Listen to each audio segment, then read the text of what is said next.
Welcome to Coil Vase Part 3. I'm in my home studio instead of in my classroom studio. So the first thing I want to show you guys is how I wrap up my project to make sure it is ready to go for the next day's use. So let's get started. I'm at my work table. So my project is wrapped up. This is a kitchen garbage bag. So I have it wrapped all the way around and also wrapped kind of burrito style. I have two projects in here. Let me get this one out here. Okay, so when we last left off, we had this piece completed. To make sure your projects stay the same squishy consistency that you want it to be, you're going to take your garbage bag. Let me see if I can get this a little bit higher. Okay, so I have my trash bag. This side is sealed, and this side way over here is my open side. And this particular type has the drawstrings. Okay, so I'm going to put the open side over there, and I'm going to put my project a little bit closer to the closed and sealed side. I'm going to take this end and fold it up and over the top of my project. Okay. I'm making sure that I don't have a bunch of space left over. Sometimes you'll only get to fold it up to like here over your project. My project's so small, I'm going to keep it small like this. And then I'm going to take the edges. This is my project. I'm going to bring this up and over. So now my project's right here, and I've got this extra layer of plastic. I'm going to take this other side and fold it up and over. Right, and my project's right here.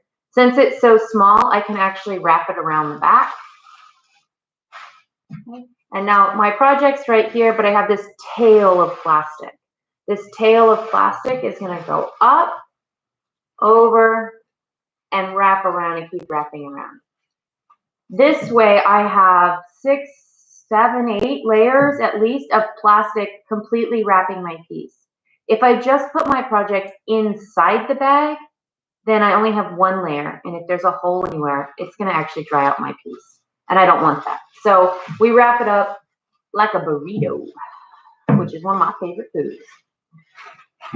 So I have my project, and take my plastic and set it aside so it's out of my way. I have my disc, and I have my coil part started. I need to get a piece of paper to rotate this on and some clay.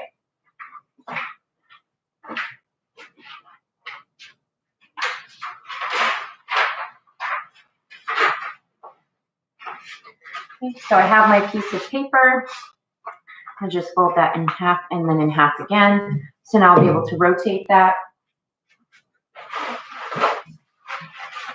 And I have my clay.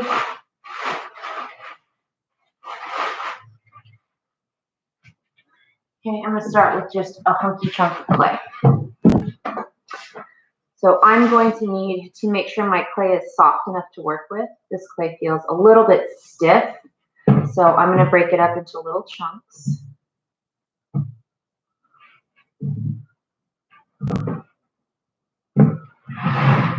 Add a little bit of moisture to it. I'm actually going to just get both hands really wet and kind of squish it all back together.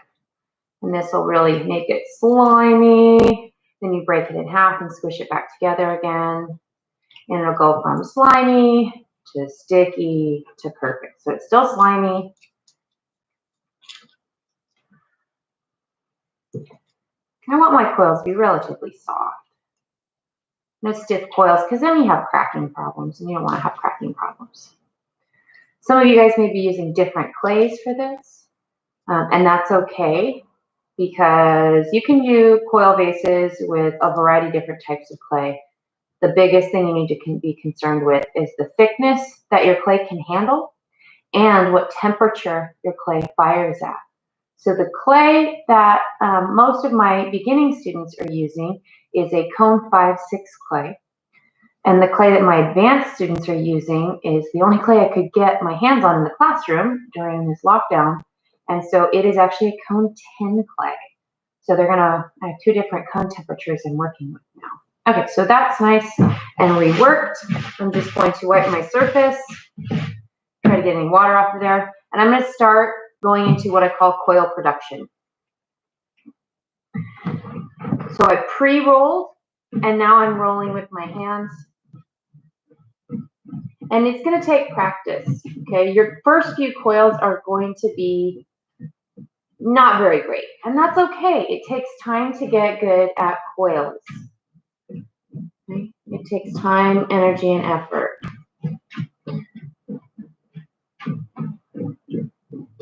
You want them to be consistent, even. You don't want any weird bumps or lumps. So this is about as thick as a small highlighter.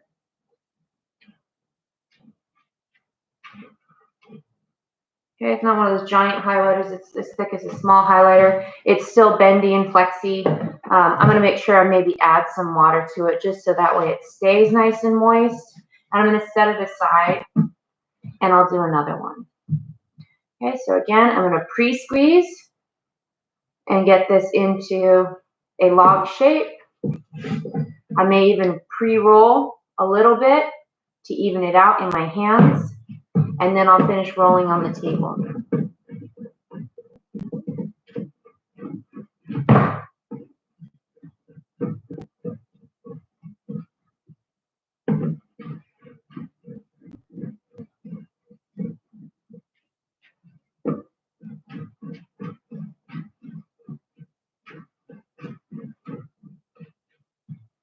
Okay, we're just about at the right thickness. And if you're not really sure, you can grab one of the coils you've already made and double check it and see if they're close. It looks like my second one is a little bit fat, so I'm going to roll it out a little bit more.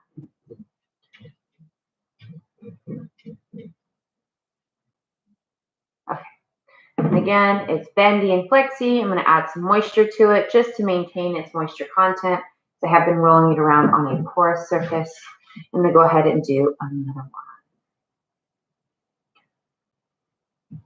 So now I have a bunch of coils. If you want, you can pre-roll just a ton of coils and wrap them up in their own plastic bag. Remember, don't put them inside a bag. You wrap the bag around them so you get multiple layers of plastic, keeping the moisture in instead of just one layer. So if you want to spend just your day doing coil production and then the next day adding coils, that actually makes it go really fast. When you get in the groove of making coils, it's hard to stop and switch gears. So it's one option you could do. But you do want to make enough coils for you to actually work with. Don't make a tiny coil and then work on a tiny coil. You need to make a few so you can actually get some stuff done. Okay, and again, add a little bit of moisture to it and get going. Okay, so now I'm ready for my piece. And you can use a variety of tools for scoring. You can use a fork. You can use a needle tool. You can use a toothpick. I have this handy dandy scoring tool that I'm going to be using for mine because as a potter, I have cool tools. Okay. But there's lots of things you could use to get this part of the job done.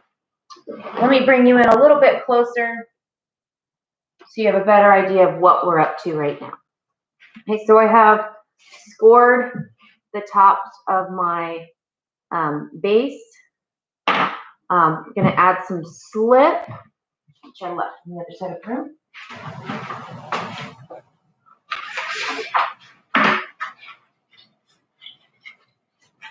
Okay, I'm going to use my fork to stir my slip. There we go. There's my slip. Okay, and I'm just going to get some slip on those edges.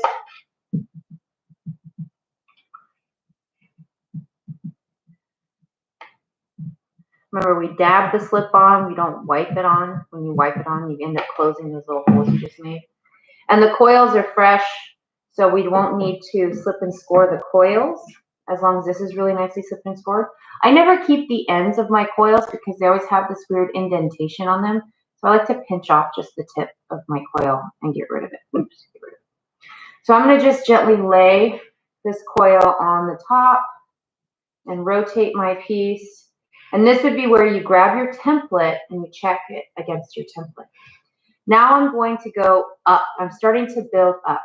So instead of breaking off my coil right here, because I have extra and I've already gone all the way around, I'm going to do something called ramping. Okay, so I'm going to take a tool, a knife, a needle tool, something that cuts clay. Okay, and I'm going to cut a ramp. Let me get you a little bit closer for this. Instead of my coil going up and over, there's this big hole right here. So I'm going to cut a ramp just like this. So now I have somewhere for my coil to climb up. So it's going to climb up, and now I don't have that hole, and it's going to go back on top of the existing coil. And as you work this, you can start to lay the coil either on the inside of the existing coil and I get it to curve in, or on the outside of the existing coil and I'll get it to go outward. So we're going to do this all the way around. And again, I'm going to nip off that end. I'm going to grab one of my other coils that I made, nip off that end, marry them together real quick like this and just squeeze. Now they're attached. And I'm going to add a bunch of coils at a time to build height quickly, and then I'll go and blend in. You don't want to add more than like 4 or 5 layers at a time because then it becomes cumbersome and floppy. Okay, so that's 4 layers right here, and I'm getting close to my limit. Pinch, pinch, squish, connect. And here we go. Okay, now I want to pause and look at my ramp. Okay, your ramp is your start-stop point. So I'm going to see if I can go 1 more revolution around all the way. If I can, great. If I can't, then I have to go back and cut it off where that ramp is. And so I can't make it all the way around. So I'm going to find that spot where that ramp is. And I'm going to try to match that ramp cut and remove that coil that I have too much of. Okay. All right. Before we do any blending, you're going to just gently squeeze and align the coils where you think they belong based on the form you're making. Okay, so we're just kind of lining everything up. Rotate it, line it up.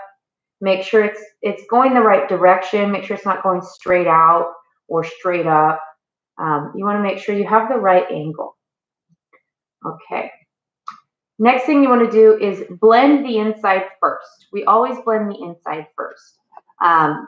It makes it more stable. So I'm going to support the outside wall with my hand. I'm going to take my thumb and physically smush the clay. I'm not taking it at the very top of the coil. I'm going at the side of the coil. So if I were to blend this coil, it would start on the edge and then blend down, okay? Versus at the top and smushing down. We don't want to smush the top. We want to go at the edge. So I'm going to go at the edge right here and blend it straight down to the bottom. Edge and straight down to the bottom. Edge and straight down to the bottom. Support the wall. Supporting the wall. Okay, I'm going to rotate this. Always give support to that wall. Okay, I'm still maintaining that top kind of curvy area of that top coil. I don't want to completely destroy it. I just want to blend in all of this clay so it's all really well worked together.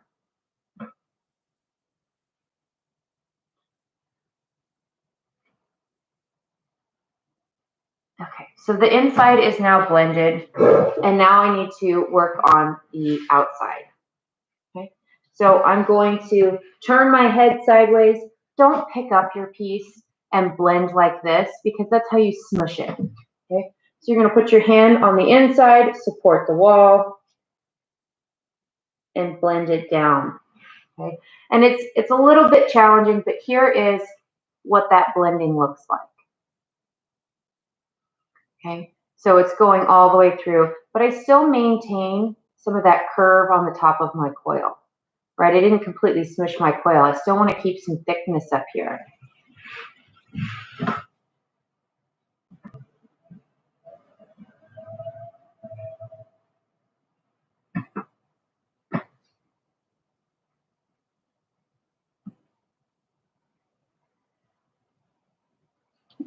This is just making sure all the coils are really cleanly integrated. Nothing's going to fall apart. It's strong, right? That's that craftsmanship piece we discussed. Strong, sturdy, reliable, right? Well built, well made. We don't want anything that's going to be floppy, rickety, saggy, okay, brittle.